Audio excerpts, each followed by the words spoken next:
Hello বন্ধুরা, সবাই কেমন আছেন? আশা করি খুব ভালো আছেন, আর আমিও ভালো আছি।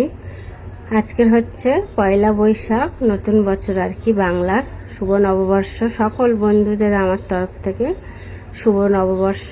সবাই খুব ভালোভাবে কাটান, আর বাংলার নতুন বছরটা খুব ভালোভাবে এনজয় করুন আর খুব ভালোভাবে কাটান। আশা করি সবাই ভালো আছেন আর ভালো থাকুন। গোপালকে একটা নতুন জামা পরিয়ে দিলাম পয়লা বৈশাখের, আর এই বিছানার চাদরগুলো কিনেছিলাম গোপালের বিছানায় পেতে দিলাম।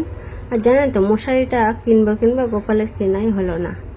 আর একটা গায়ে দেওয়ার একটা পাতলা চাদরও রেখে দিলাম, চাদরটা চেঞ্জ করে দিয়েছি। আর গোপালকেও চান টান করি একটা সুতির নতুন জামা পরিয়ে দিলাম পয়লা বৈশাখের দিন। গোপাল কেন, সবাইকেই পরাবো। আর তার আগে দেখুন আর একটা ঠাকুর এসেছে। এই যে আমার বোন আর বোনের বর, শাশুড়ি, ওরা সব সন্ন্যাসী হয়েছিল, তারা প্রসাদ দিয়ে গেল আজকে এসে সকালবেলা। আর একটা ফটোও দিয়ে গেছে, দেখুন বাবা তারকনাথের। আজকে ভালোই হলো, পয়লা বৈশাখের দিন ঠাকুরটা পুজো করা যাবে। তার আগে একটুখানি মুছে টুছে নিই গামছা দিয়ে। দেখুন সবাইকে চান টান করিয়ে নতুন জামা কাপড় পরিয়ে পুজো হয়ে গেল। আর দেখুন একেবারে সবাইকে কটনের জামা পরিয়েছি, কারণ গরম, এত গরম বেড়ে গেছে, সবাইকে সুতির জামা পরিয়েছি। আর দেখুন, আর পয়লা বৈশাখের দিন সকাল সকাল একটু সবাইকে মুখ মিষ্টি করে শুভ নববর্ষ জানাবো, একটু চা বসিয়ে দিয়েছি।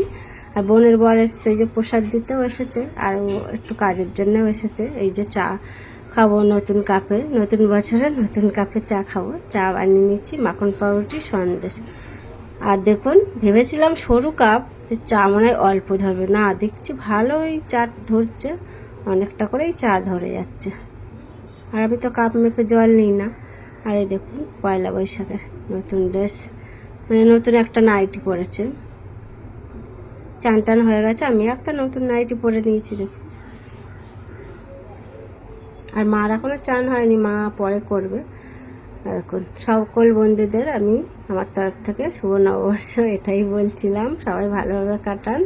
আর আজকের আমাদের যাওয়ার ছিল, মানে দত্তপুকুর যাওয়ার ছিল, কারণ একটা মানত ছিল, দেওয়ার কথা ছিল, যেতে পারলাম না। আর এই দেখুন নতুন জামা পরেছে, একটা টপ আর একটা কানেরও পরেছে। আর দেখুন দুটো গলায় হার পরেছে।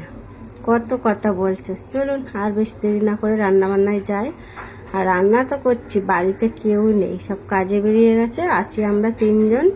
মার কথা বাদ দাও, মা তো খায় না, মা শুধু দই দিয়ে ভাত খায়, কোনো রকম তরকারি পাতি কিচ্ছু খায় না। এদিকে মাংসটা কুকারে বসিয়ে দিয়েছি। আজকের হচ্ছে নববর্ষের দিন, মাংস মানে মটন, আর এই যে ভাত তো অনেকটাই করে ফেলেছি, কারণ ভেবেছিলাম খাবে, সব কাজে বেরিয়ে গেছে, তারা সব বাইরে খাবে। পটল ভাজা, এদিকে পেঁয়াজও কেটে নিচ্ছি, ডাল মানে আমের চাটনি করেছি, এদিকে মাংস করেছি, এই রান্না। আর একজনের দেখুন খিদে পেয়ে গেছে, খেলতে যাবে বলে তাড়াতাড়ি ভাত দিতে বলছে। আর আরেকজন দেখুন পয়লা বৈশাখের মনে হচ্ছে প্যাকেট এসেছে, 3টে পেন দিয়েছে, মানে এটা ওনারটা মিষ্টি ফিষ্টি। আগের দেখুন ক্যালেন্ডার দিতে, এখন দেয় পেন দেয়। আর 3 বাক্স মিষ্টি এসেছে। মিষ্টিগুলো পেয়ে দেখুন আমাদের পুচকুটা কত খুশি, খাওয়ার থেকে বেশি খুব খুশি হয়েছে। দেখুন মিষ্টিগুলো কেমনভাবে ধরে আছে। আর জামা প্যান্ট বানাতে দিয়েছিল, সেটা আজকে নিয়ে এসছে। 2টো প্যান্ট, 3টে মনে হয় জামা। একটা একদম ডিপ কালচে, মানে হচ্ছে পিত্তি কালার। আর দেখুন কত খুশি মিষ্টিগুলো পেয়ে, সবগুলো খুলে বলছে কি না, এগুলো সব আমার, দাদাকে নিতে দেবে না। এই জামার প্রিন্টটা কিন্তু খুব সুন্দর লাগছে, মানে আর সবগুলোতেই লাড্ডু দিয়েছে, কত খুশি দেখুন। হ্যাঁ না, তুই একটা মিষ্টি নে, লাড্ডু। দেখুন লাড্ডুগুলো নিয়ে ও বলছে আমি সবাইকে দেবো। দেখুন পাকা বুড়ি হয়েছে, সবাইকে মিষ্টি দেবে। আর দেখবেন অন্য অন্য মিষ্টিগুলো আমি একদমই খেতে পারি না, লাড্ডুগুলো কিন্তু একটার জায়গায় 2টো খেয়ে নিতে পারি। লাড্ডু আমার জানি না, লাড্ডুটা খেতে বেশ ভালো লাগে। মা নাও একটা, তুমি একটা নাও। চল সবাই খেয়ে তো নিলাম। আর দেখুন 2টো বাক্স এখনও রয়েছে।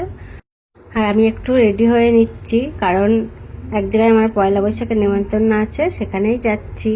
কারণ উনি আমার হাতে চা খেয়ে খুব ভালো লেগেছে, আমাকে খুব ভালোবাসে, আর প্রত্যেক বছর পয়লা বৈশাখে পুজো হয় তার দোকানে, আমাকে নেমন্তন্ন করে। তার জন্যই একটা শাড়ি পরে নিচ্ছি, রেডি হয়ে গেছি।